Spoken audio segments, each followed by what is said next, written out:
My name is Alison Crocetta. I'm the director of the Barnett Center for Integrated Arts and Enterprise here at OSU, and I'd like to welcome you to the Creative Pathfinders event with the Department of Design. Here at the Ohio State University, we acknowledge the Shawnee, Miami, Lenape, Delaware, and Wyandot peoples as the traditional land caretakers of Central Ohio, and we are grateful to have the opportunity to work for Indigenous peoples in this place. As a land-grant university, we honor and respect Indigenous peoples connected to the site of our institution. I'd like to begin by thanking some of my colleagues for their support of this webinar series. A special thank you to Clara Davison and her team in the Office of Advancement in the College of Arts and Sciences for facilitating these webinar events. I'd also like to thank Professor and Chair of the Department of Design, Mary Ann Beecher, for her enthusiastic support of this webinar event. Creative Pathfinders was envisioned as a way to strengthen our connection with our alumni networks in the arts and design as we celebrate the unique contributions of our alumni within their respective fields. And perhaps now, more than ever, to remember why we need the arts. I wanted to make a space through Creative Pathfinders where we can turn towards each other and take some time to marvel at the courageous and singular career paths of each of the alumni that will join us in this series. As I introduce our panelists tonight, you will find their short bios in the chat box within your Zoom window. Alumna Alexa Andrzejewski is a product manager with a user experience background, best known for founding her own startup of a visual app called Food Spotting that was later acquired by Opentable. She now works for a mysterious, one of the big 5 companies within the United States information technology industry, and you all can do your best to imagine which one it might be. Alexa will be joined in conversation tonight by R. Brian Stone, who is an associate professor and deputy head of academics in the Division of Design at the National University of Singapore. His award-winning work and teachings are centered in the areas of motion design, interaction design, information visualization, and user experience. And of course, we're sad that we lost him because he used to be a very valued and cherished member of our OSU community here as a professor also at OSU in the Department of Design. And so we're very glad to welcome both Alexa and Brian back for this exciting conversation tonight. There's going to be time towards the end of the hour for questions from our audience, and we encourage your questions. So please submit them within the Q&A function as they arise during the course of this conversation. I'm truly looking forward to our conversation this evening. I'm going to hand it over now to Alexa and Brian as they embark on what is sure to be a very exciting and unexpected moment tonight as we learn things we never thought we might know about Alexa and their relationship. So thank you. Thanks, Alison, and hi, Alexa. I want to, of course, thank Alison and the Barnett Center for the invitation. Alison, you said in your remarks that OSU lost me, but that's actually not true. I'm just not physically there, but I'm still very connected to my colleagues and many of my former students. And I'm delighted to speak to one of my former students, Alexa. And so we'll say good afternoon to you, Alexa. Hi, Brian. It's so great to reconnect with you here. Absolutely. When I got the invitation to do this, and I looked at Creative Pathfinders as a series, and I thought about what that actually meant, and I go to a pathfinder, which is somebody that is basically paving a way or illuminating a way for others. And I know that you don't think of yourself that way, but that is precisely who you are. And I think that your story is going to be very inspiring to not only our students that are in attendance, but faculty, staff, and friends. And so what I want to begin with is to talk a little bit about your Midwest roots. Although you're living in San Francisco, you attended Ohio State University. I want everybody to know that you grew up in Pittsburgh. And you were homeschooled by your adoptive parents, the Webbers. I'm sure this was a very interesting upbringing. So why don't we start there? How did that experience shape you as a young lady? Thanks so much. And yes, when I tell people I was homeschooled for all 12 grades of school, they're usually very surprised because their first reaction is like, but you're so normal, um, for better or worse. But I would like to think that homeschooling produced a normal functioning person in many ways, but also someone who thinks differently.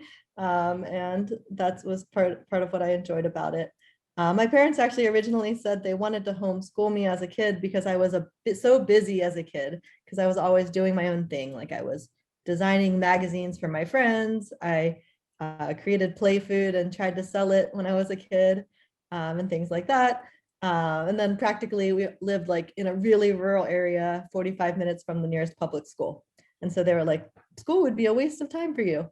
And that's how I kind of got started in it. But then, yeah, I continued all the way through because I wanted to. I enjoyed creating my own structure, being able to dive deeply into my interests. And one of those interests was always design in some form, from designing a magazine as a kid, to starting when the internet was new in high school, creating my own websites, and then eventually creating websites for other people as a high school or junior high person. And so, yeah, it kind of let me dive deeply into that interest and pursue it from a really young age. So then you probably didn't think of yourself as a designer, because oftentimes people don't know what design is, when they're 15 years old. You were probably thinking more like an inventor, perhaps. Well, actually, my original aspiration, which I think is similar to yours, was to design CD covers, because I thought It was album covers. So famous. Album covers, 12-inch. Albums, hey. I guess either of those are probably like foreign concepts now. Yes. But I thought like, hey, I could be famous and have my famous CD cover design. I didn't want to just do this website thing. But as it turns out, I'm back in web and mobile after all of that, which turned out to be a much more promising future. But yes, I had a very small view of design. It was moving things around to communicate or make make things look nice, right? That was the beginnings. But then one day my dad called me onto the TV, and he said like, hey, Alexa, you should see this. And there was this video about IDEO redesigning the shopping cart. And it's a pretty famous spot that was on TV. You can probably find it on YouTube or something. And it was about how they understood the shopping cart experience, figured out what the problems were, and came up with ways to make it better. And that just like struck a chord with me. I realized design wasn't just about making things look nice. It was about actually solving problems for people and shaping people's experiences, like making things more accessible, making them better experiences all around. And that was just really eye-opening to me, that design could mean so much more. Excellent. Yes, that was that Ted Koppel program that usually came on, I think maybe 11:30 at night. I do miss that show. But with that, how did you then decide to come to the Ohio State University? Yeah, so that sent me to research industrial design. And Ohio State was one of the few schools that had a accredited industrial design program. I had a brochure from the IDSA that featured like the bubbly Mac computers at the time as like a model of industrial design. And Ohio State was listed in there. So I applied to a number of schools, but Ohio State, just their program really resonated with me. I got in and, just, I don't know, it interestingly ended up not pursuing industrial design. I think largely thanks to Brian's intro class, just helping me understand the differences. I ended up majoring in visual communication design when I realized, hey, design is also just such a powerful tool for communicating ideas. Now, it's worth stepping back when you say communicating ideas, because I recall our first kind of formal meeting. I was teaching a class, Introduction to Design. It was usually about 100 students in the basement of University Hall. And when I would conclude my lectures, it would be a mad dash to the exits. The students, they would race out of the room to go do whatever they were doing. And I remember you sitting in the front row, gathering up your things and walking towards me. And I'm thinking, well, what does she want? And you said, I have this idea.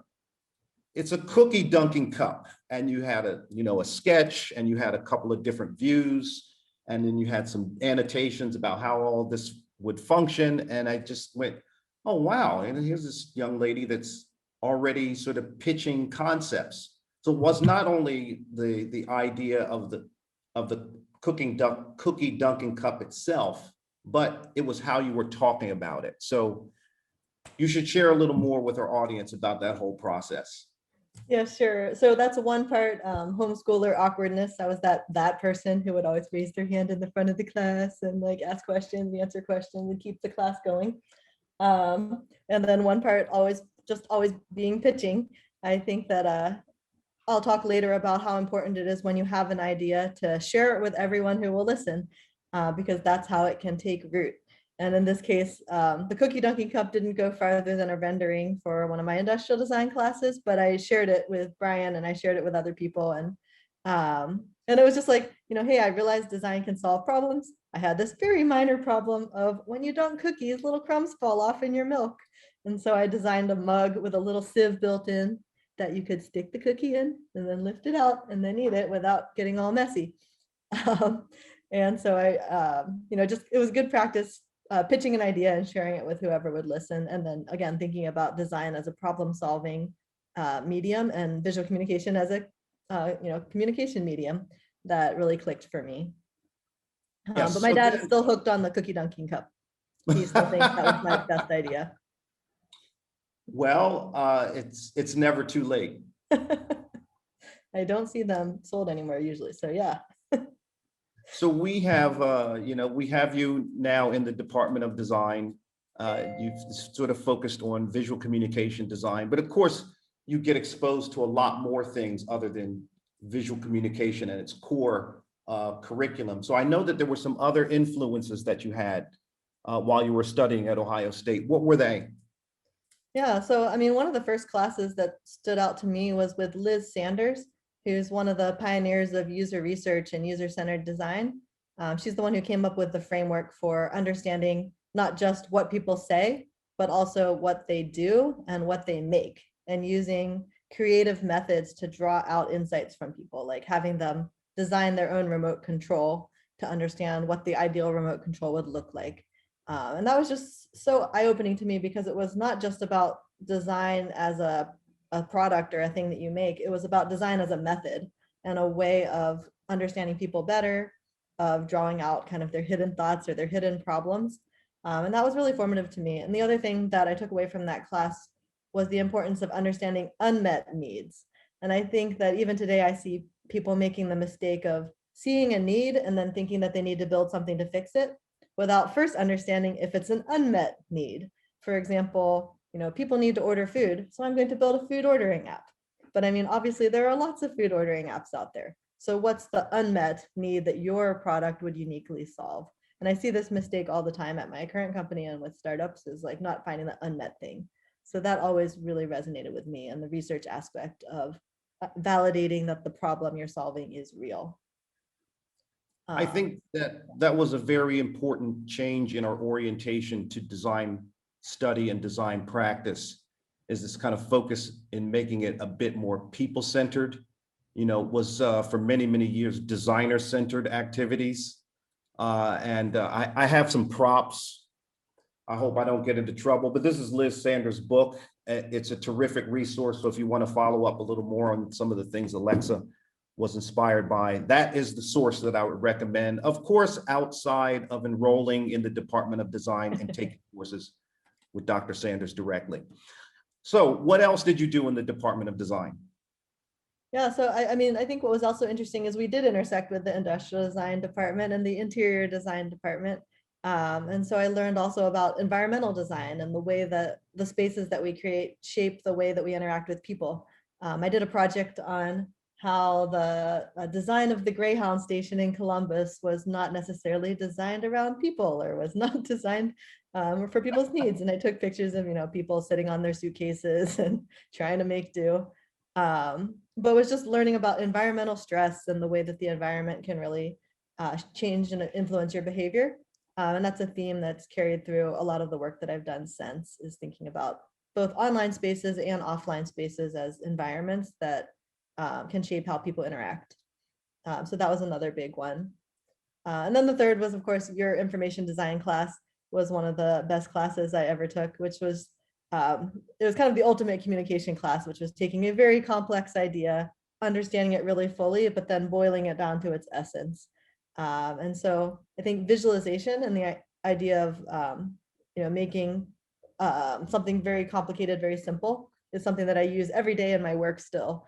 Whether I'm presenting to an exec or doing something else, it's just how do I make it the simplest, most visual, or easy to understand concept possible. Thank you for that compliment. I appreciate it. And of course, all the professors that you had in the Department of Design, I know that you took a lot of big takeaways from them. I heard you in some podcasts once speaking about your experience there. I do recall something that really connected us maybe a little more than perhaps some of your peers, and that we discovered that we both liked cities. We were both fascinated about how cities kind of grow, how cities function, how they build their own cultures, how they have their own brands, et cetera. And then you went on to do this project around cities, this one in particular, urban patterns, this development of a fictitious city. And you might have a screenshot of that you can share with our audience. So if you can pull that up, then why don't you talk a little bit about what this project was about and what you learned from it. And is that what you're seeing right now? We can see it. Yeah, so at the same time that I was a senior at Ohio State, I met my husband, the person who's my husband now, and he was studying city planning. And so he and I connected over this interest in cities, and he taught me things about cities. But at the same time, I read a book about urban form and about how and why cities take on the shape that they do. And that just made me really curious about, well, why is, some parts of the city are more organic and Pittsburgh-like, and others are grids, and others have these big boulevards, and why. And so my senior project was about thinking about the human experiences that both shape cities and are shaped by cities. And so kind of building on this theme of, the environment influences behavior and behavior influences the environment. This project was really a deep dive into that. And I made this interactive visualization of this fictional city and how it evolved over time as a tool to pique people's curiosity and have them investigate urban patterns and understand cities. And that was when, Google Maps wasn't something you just take for granted, where you could browse all over the world and see what it looks like. It was, something that you don't see every day. And it was something I was really curious about. And I think another formative book for me was a book that's Seth introduced me to, called Good Urban Form. And it's specifically about what makes an urban experience good. And I learned about concepts like transparency, which is being able to see inside of windows and see what's going on inside a place from the outside. So like when you go through High Street, for example, and you can see in all the shops and you see the vibrance, at least pre-COVID, maybe even now. And it gives it this sense of life. And I just learned about, hey, the cities shape people's behavior, and people's behavior shapes cities. And it was really interesting to me. Fantastic. Let me underscore something else that happened during the development of this project. We were working in the computer lab, and you very casually said to me, "Oh, and I'm getting married over the spring break." It's like, what? You're getting married? You planned a wedding over spring break? And yes, you did. And so you married Seth. I've had lots of nice conversations with Seth, and you had a thematic wedding. So I know people are very interested in taking a look at your wedding picture, which is unlike most that we'll see. Yeah, so again, still a little bit of that homeschooler thing going on, but I love Lord of the Rings. I love stories.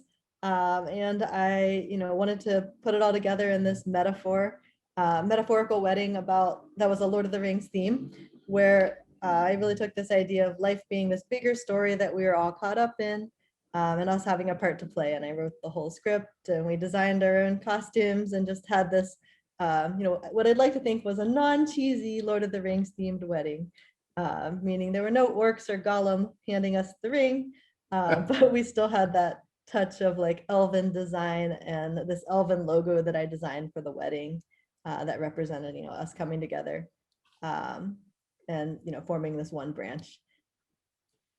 So this, your love for cities and your love for stories, we are going to circle back to that in a few moments. But let's talk about, okay, you've gone through the program, you graduated. It's that anxious time about, okay, what am I going to do with the rest of my life? Where am I going to work? You started your job search, and I know that you landed a position at Lexton, right? So Lexton, Columbus-based user experience design research firm. Chris Rockwell being the principal there, he has been a great friend and colleague to the Department of Design. I'm sure there's still OSU design alumni working there.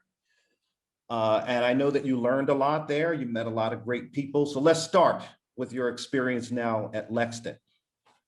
Yeah, so when I graduated, or when I was getting ready to graduate, I applied to Lexton to be an interactive designer. And I had only taken one class in interaction design, and that was Brian's class, because it wasn't necessarily a huge emphasis at the time. And so when I applied, they actually didn't accept me. And they said, hey, you don't have any interactive design experience. And so of course I was super bummed about that. But then a few days later, Brian reached out to the hiring manager and said, why didn't you hire Alexa? You've got to give her a chance. And amazingly, they gave me a second chance and had me come in and interview, and I got the job as the junior designer there. What stood out to me about Lexton is they were kind of the epitome of a user-centered design firm. They were embodying the Liz Sanders way of doing research to understand what people do and say and make. They were employing creative hands-on tools to draw that out. And they were doing both like industrial design and interactive design, where we were a lot of times, working on a project like a medical device, where we'd go into the hospital and observe how this thing was being used, and then really focus on communicating what was the experience around this device. And it helped me just learn about hey, I'm designing things for people to be used as one part of this much larger experience. This medical device is just one piece of this flow that's going on at a hospital, and where does it fit in? And it really kind of gave me a new perspective about what I was designing, which was, I'm not just designing the star of the show here, I'm designing a supporting actor. And what's really important is understanding that whole flow and, where this thing fits in.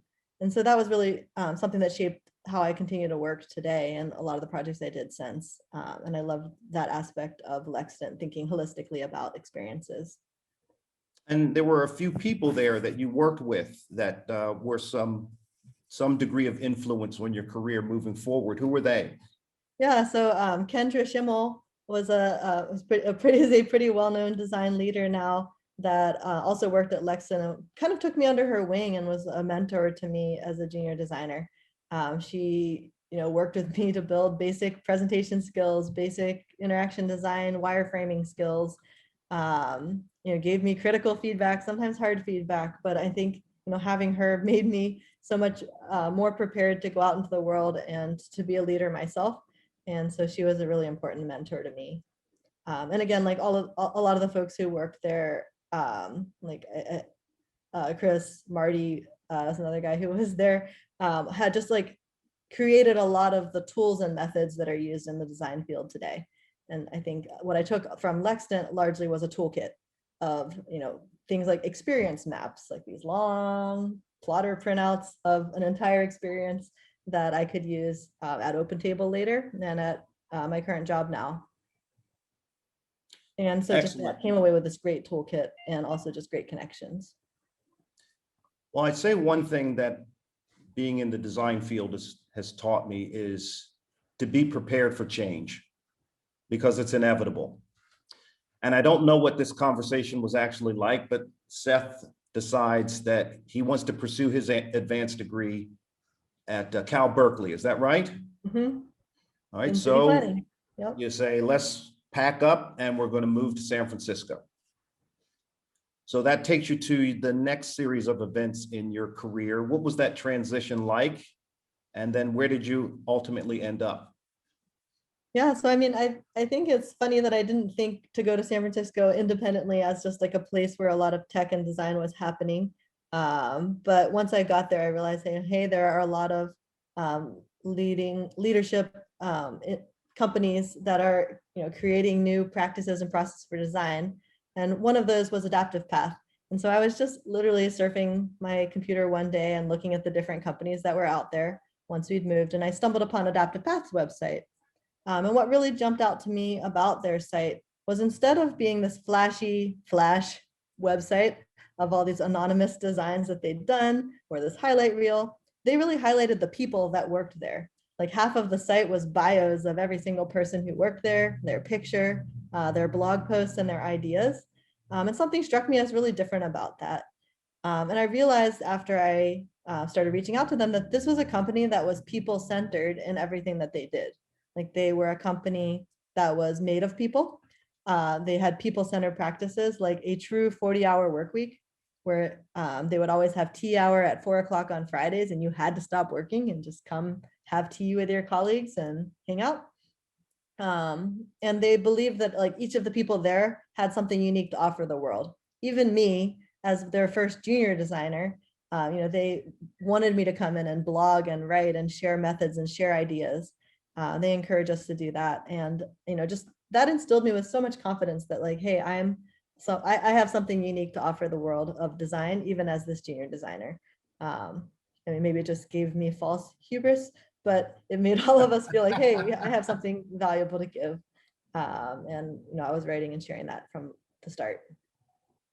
Well, I must say, I was thrilled to hear that you had moved on to Adaptive Path, because I had always referenced this book by Jesse James Garrett, who's I believe the principal at Adaptive Path, The Elements of User Experience. And what always fascinated me about this book was I found more of my development and computer science colleagues gravitated to this text, I think more so than some of my design colleagues. So I just thought, Alexa's in a really good place. And then I got to visit that office and was like, oh my gosh, look at all this food. Yeah, so in addition to the food, there were just Post-it notes everywhere. And that was like, I mean, I guess Lexington was a very similar environment, but just the methods were the star of the show. It was like, people at work with Post-it notes and drawings and paper and posters, and just sharing ideas in every possible form you could do it. And so again, I took another set of tools from Adaptive Path that I carry with me today. And a lot of them are about facilitating and just drawing out ideas from the people you work with, and treating everyone that you encounter as someone who has a great idea that you just need to draw out. And that was a big part of what I learned there. Okay, so now we're starting to culminate a couple of things, right? Your ability to think about ideas, ideation, looking at unmet needs, thinking about design as a people-centered activity, and your love for stories, right? So these things are all sort of converging. And you and I were talking one day, and you said, Brian, I'm thinking about leaving Adaptive Path to start an app. And in my mind, I thought, are you crazy? But then I thought about it and I was like, okay, tell me more. And it was the incubation of food spotting. You were still at Adaptive Path at the time, but you were really thinking about food spotting, which then you eventually kind of moved into. So I think with food spotting, let's start with the story that you built around food spotting, and then how that company came about and what you accomplished there, which were many, many things. So we can go to your shared image, and I'll let you talk over that a bit. Let me pull this one up. Yeah, so when I had this idea, I actually traveled to Japan, back in 2008. And I discovered all of these dishes that I, growing up in Pennsylvania, had just never heard of before. Things like okonomiyaki, which is an Osaka dish, not realizing that, hey, not all Japanese food is sushi. There's all these other dishes like okonomiyaki, takoyaki, soba, things like that. And I came back and woke up this one day with this idea to create actually a book that would be like a bird guide, but for food. And you could look at this book, see a picture of the food, it would tell you what it is, and you could learn more about it. So that was actually the original idea that had sparked one day. But the more that I shared that idea with people, so going back to that theme earlier of like talking about your ideas, the more I realized that, hey, this would not only be a good book, but this would be a great app, an app that let you not only learn about new dishes, but actually find the dishes that are nearby. And so one of the first things that I did was use a tool from my Adaptive Path toolbox called the concept poster to illustrate what I thought the experience of using this app would be like. So forget about the screens, forget about the web designs, but what would using an app for finding food or finding dishes look like? And I created this concept poster that started with this elevator pitch, also an Adaptive Path specialty, that said, hey, this is an app for those times when you're craving a specific dish. Like, hey, I just have to have tiramisu. This is an app that lets you find that dish and show it off once you find it using photos.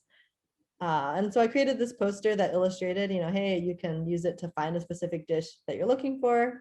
You could have ice cream radar, so your phone buzzes when ice cream's nearby. You can find out what these dishes are, like this field guide type thing. And hey, maybe it can even have scavenger hunts and some of these other aspects. And it's like having a passport for all the foods you've tried.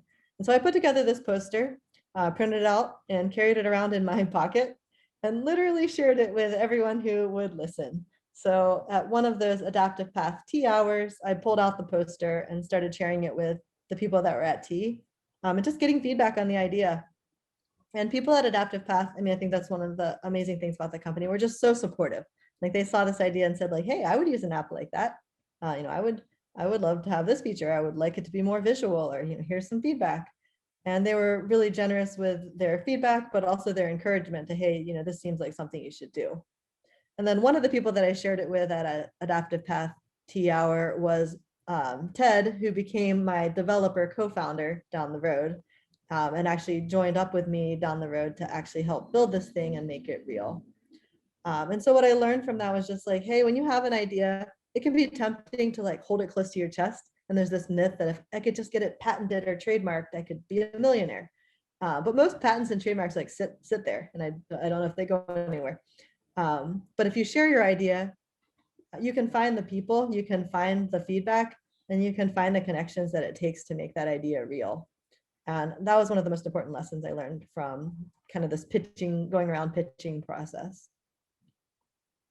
Now, of course, the irony is that you eventually did do a book on food spotting. That's right. So yeah, we went through the whole startup journey. I found my co-founder through this poster.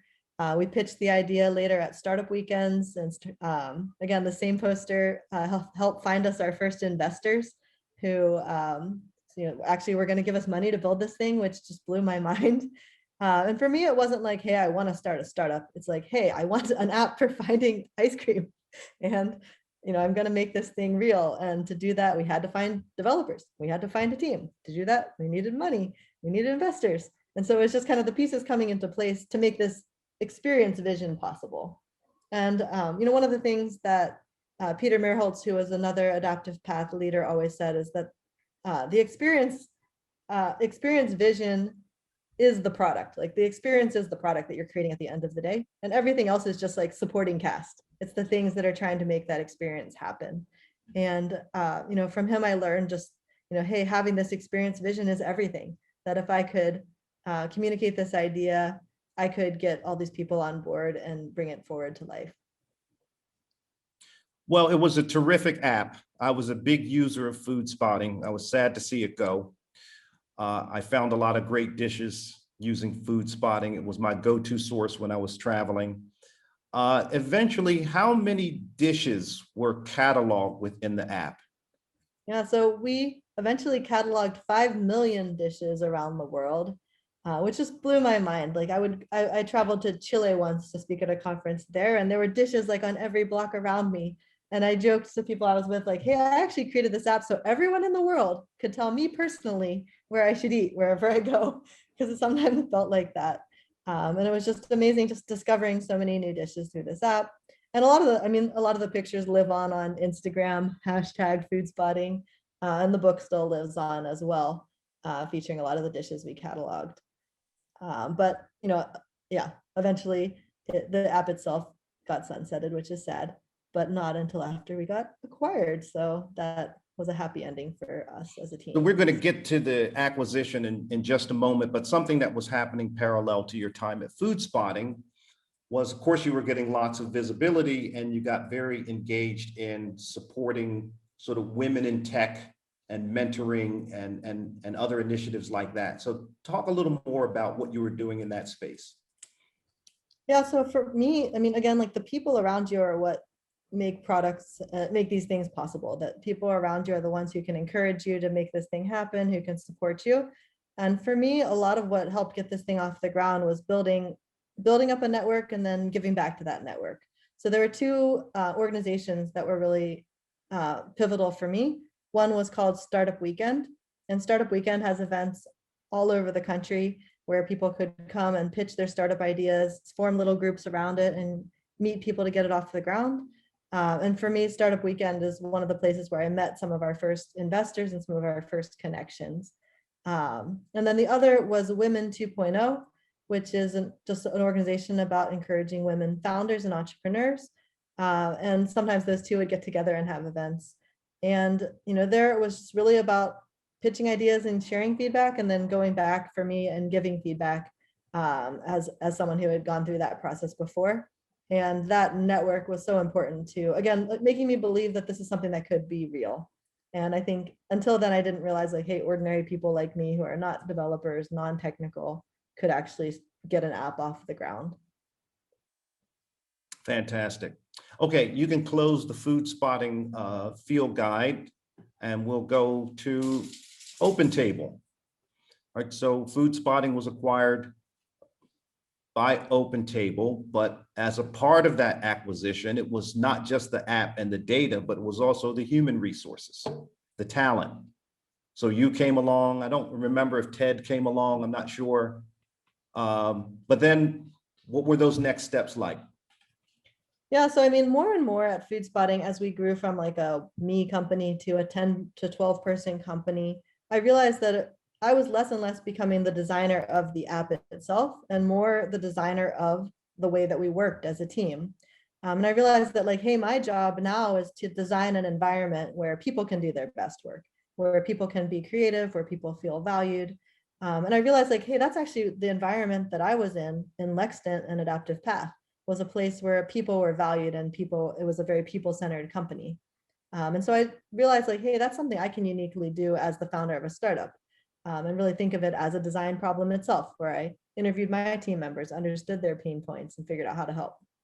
And it's actually that became the most transformative to Opentable, who acquired us. Opentable was actually founded in 1998, and their website when we started still looked like it was straight out of the 90s.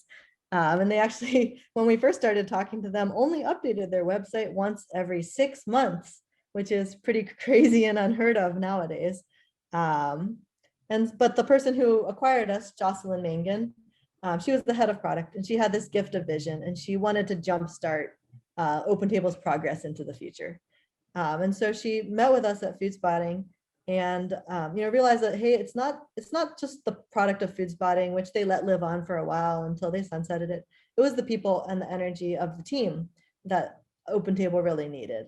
And that we brought this kind of new way of thinking, this new set of tools, a lot of which I learned from Adaptive Path and Lexington, this user-centered design process to the table, to a company that had formerly been just, that was first of all, like a great culture, but was a much more sales-driven company. They would get requests from their restaurant teams and they would build them.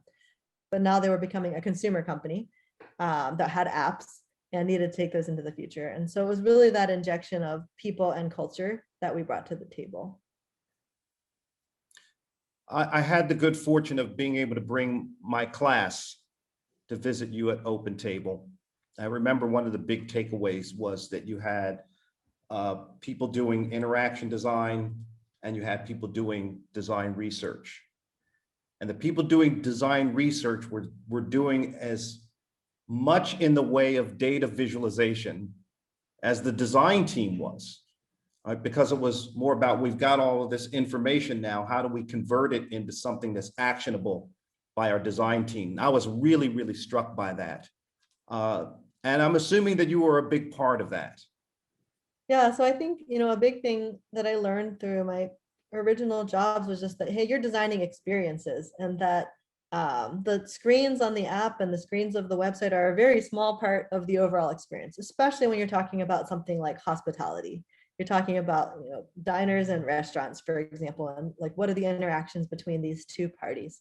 One of the main products I worked on at Opentable was letting you pay with Opentable, which was literally a 3-screen product where you could like see your bill, pay it, and get a confirmation.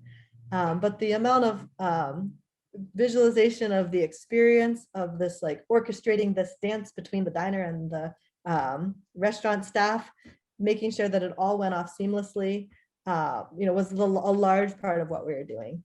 And it really looked like we had diagrams that actually looked like musical notes, where like every line was an actor, and you could see the little dots of like where they interacted and what they were doing at each point in this experience.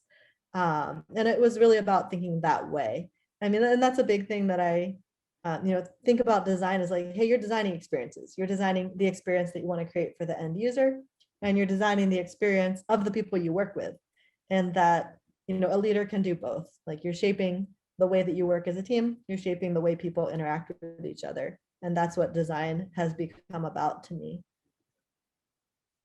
Okay, so now we look at the accumulation of skills that you've garnered over the years. So formally trained as a visual communication designer, you've done design research, you've got this user-centered orientation to how you work, you understand the importance of visualization, storytelling, investigating unmet needs. And then you start talking about the importance of corporate culture and how you work with people, and what are the things that you're doing, how you interact with others and customers, end users, and eventually it lands you to your current position in high tech. So one of the biggest companies in the world in the San Francisco Bay Area. Tell us a bit about what you're working on now, at least what you can share. Yeah. So I'm now leading a large team. It's about 70 people across all disciplines at this large company that's known for having this really strong and unique internal culture. When you go to this company, you'll see posters all over the walls that are the company principles about how we work. For example, nothing is someone else's problem. Meaning, like, if you see a problem and you're frustrated by how we work, or there's too many meetings, or the processes are too tedious, well, then fix it. Or even if you see a problem on the website or app, go fix that too. Like, whatever the problem is, like, you are the solver. Like, you can solve it. And so at this company, I'm again like both the benefactor of a company with a strong culture, again, that plasters these principles everywhere, but also the creator of a culture, which is the culture of my team. And my team is a central team that thinks about how we work as a company and how we support all of the different features and products that are being built. And so in some ways, we are user experience consultants to a lot of the rest of the company, and thinking about like, hey, how should we create an environment that rewards features that are user-centered and helps those ones really succeed, and can weed out the ones that are not. And so like a lot of what I do now is actually designing principles or designing processes, which might sound really boring, but it's actually really powerful, because again, we're designing the way that things get out into the world, and designing checkpoints that make sure that we're considering diversity, that we're considering edge cases, that we're considering all kinds of people everywhere in the world when we're building these things. And so now I have this chance to again shape how we work as well as what we make at the end of the day. Okay, we are going to begin to open up questions from our audience for Alexa. So if you have a question, just please submit it. And while you think about what you want to ask, and I don't think anything is off limits, I'm not sure, we'll see. While people formulate their questions, I think it's important to share that there were other things going on in your life while you were doing all these amazing things at Opentable and food spotting and with high tech and mentoring women, is that you had a family. So you have two young sons, and I don't do. know your second baby very well, Theo, but I remember the last time I saw Seth, I said, your son is so handsome. Your oldest. Yeah, so I have two sons, Rohan and Theo, which may or may not be a subtle nod to Lord of the Rings and our Lord of the Rings themed wedding. Not Theoden, because that would be a little too on the nose. So just Theo. Um, and I think now I've never thought that I was one of those people that wanted to be a mom. Like, I love working, I love solving problems, and I love doing this sort of thing. Um, but the moment my son Rohan was born, I fell in love with him and with being a mom. And I realized, hey, I can create a great experience for people in the world, for my team, and for this family. And I can create, and like now, I have this other, the third motivation, which is like, how do I create a really great environment for my children to grow up in, where they can be curious and creative and have all the tools and resources at their disposal to make things or make believe. And it really is the same problem at the end of the day, which is like, how do you create an environment that helps people become the best versions of themselves and build on their strengths. My son Rohan's like super imaginative and can turn any object into a sword or a net or whatever it is. So I just like give him a box of like paper and tubes and cardboard and whatever, and leave that in the hallway and let him do it.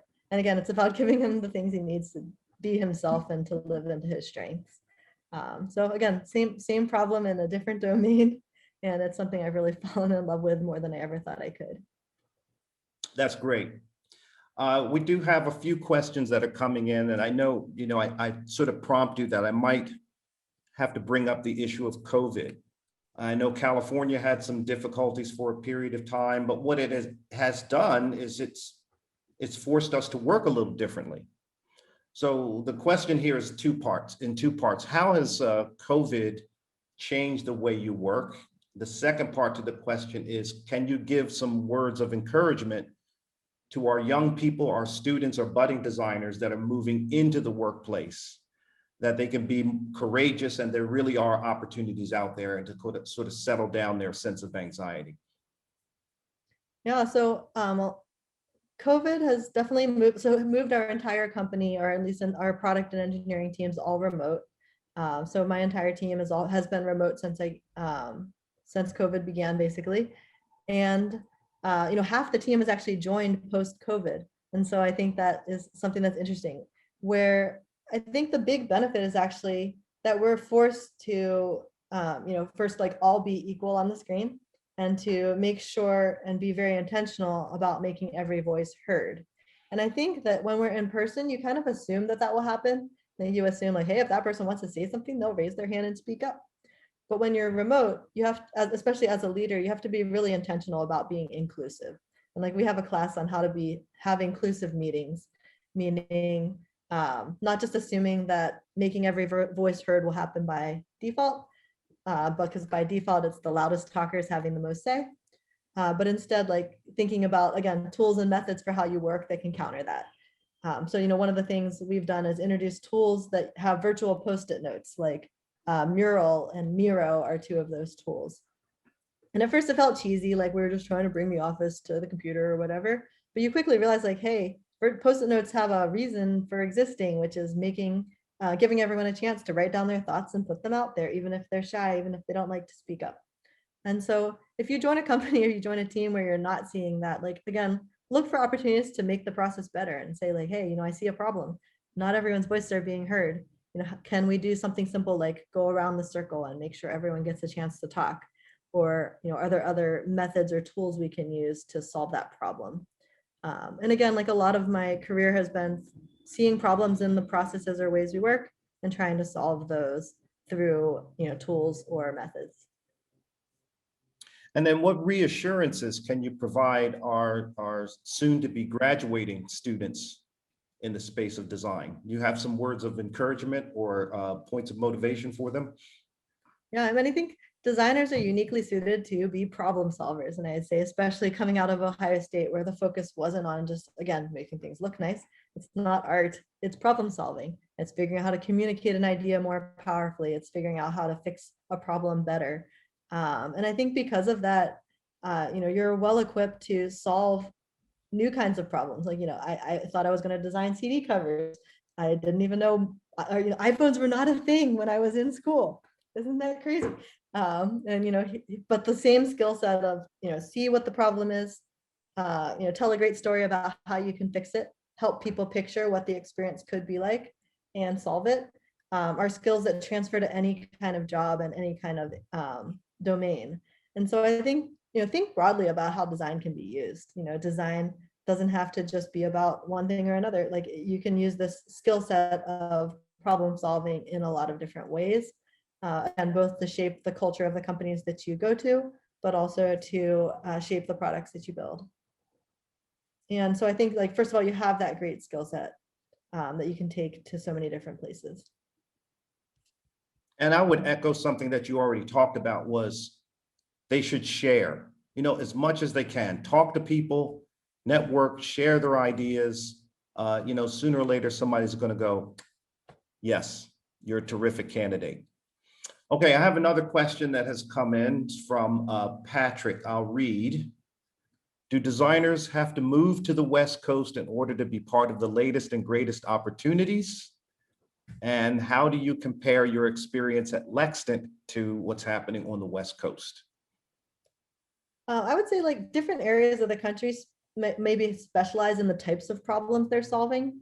And the West Coast draws a lot of people who, I guess, the default to, like, tech can solve X problem.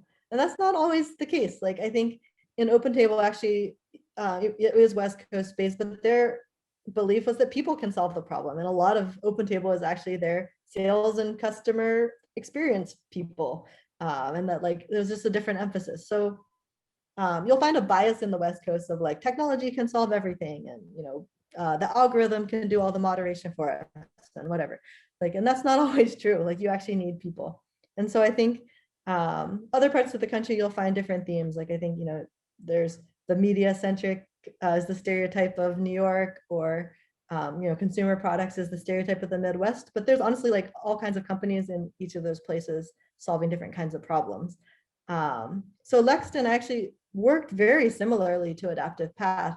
And I would actually say a broader set of problems. When I was at Adaptive Path, I was doing almost all websites and mobile apps, like the website and mobile app for this or that. And at Lexington, I was helping design software for administering nuclear medicine and medical devices, as well as helping support research on baby diapers. So, like, I think the diversity of problems you can solve varies from place to place. And I actually got a more diversity in some ways at Lexington than West Coast type places. Okay, another question around tech, and I'll simplify it. Are you, as a designer, chasing tech, or is tech chasing you? Meaning, is tech at the forefront and you're trying to design solutions that accommodate the tech, or is it I'm designing solutions and the tech has to catch up?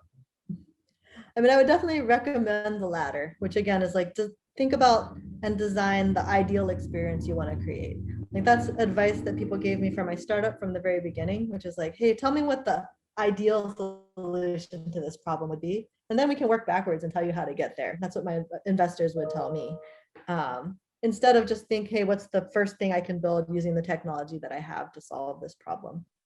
And I think that the best products and features that are out there are the ones that started with this, like, crisp future vision of what the world could be like if we solve this problem. Something like Airbnb, like, that just sounds kind of insurmountable, and it's not a technology problem largely. It's a trust, it's a people problem. And so, technology is just a supporting actor. And again, it's about, think about the experience you want to create, and everything else can fall into place to support that. Very good. I think we have time for one more question. If not, of course, I have in my notes several more questions.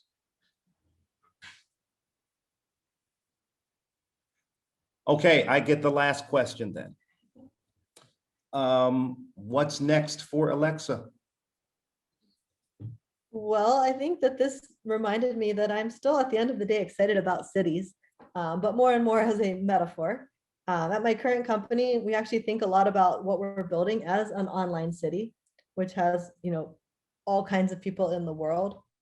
And thinking about like, how can we be really intentional about the design of online spaces to encourage the kinds of behaviors that we believe are good for the world.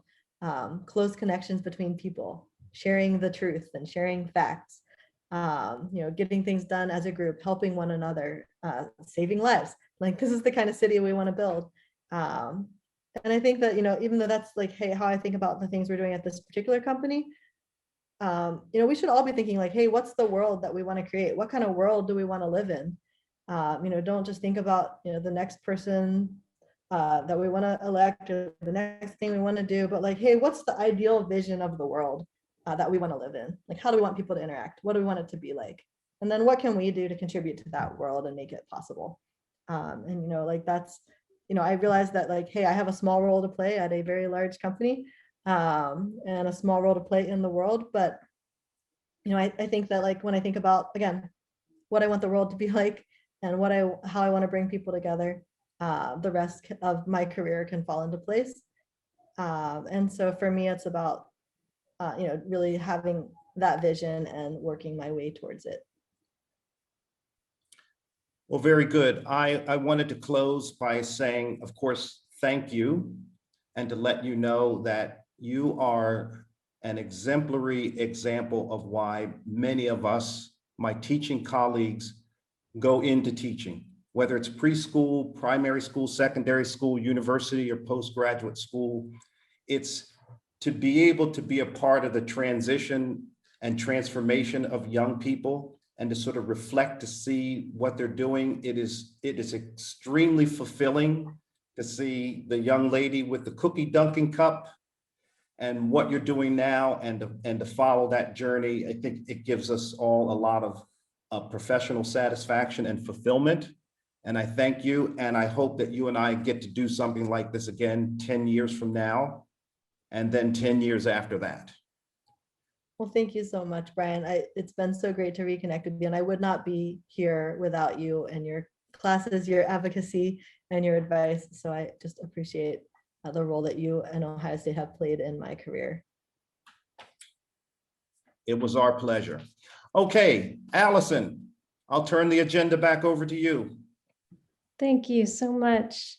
I just want to thank you all so much, and thank you for our guests that join us on this webinar today, but also thank you so much to Alexa and to Brian for this amazing conversation. It's been so great. I think anyone that gets to work with you, Alexa, on your team of 70 is lucky, because I imagine that you do in fact make everyone feel heard and seen, and that you value all of their contributions. It was just wonderful to hear so many details about your professional life and also your personal life. How do you build a sustainable life in the arts and through design? So thank you both so much. And Brian, for your energy and enthusiasm and the depth of your knowledge about everything Alexa's life is just wonderful. So thank you. You guys are like a dream team. And I want everyone here to please join us for the next Creative Pathfinders. You may be thinking, well, what can I learn from Kumasi Barnett, who's a visual artist? I'm a designer. You might be surprised, and I encourage you to tune in on Wednesday, March 3rd at 2 p.m. and we'll see you then. So thank you all very much for coming, and I hope you all have a pleasant day, evening, morning, wherever you are. Have a great night. Bye-bye.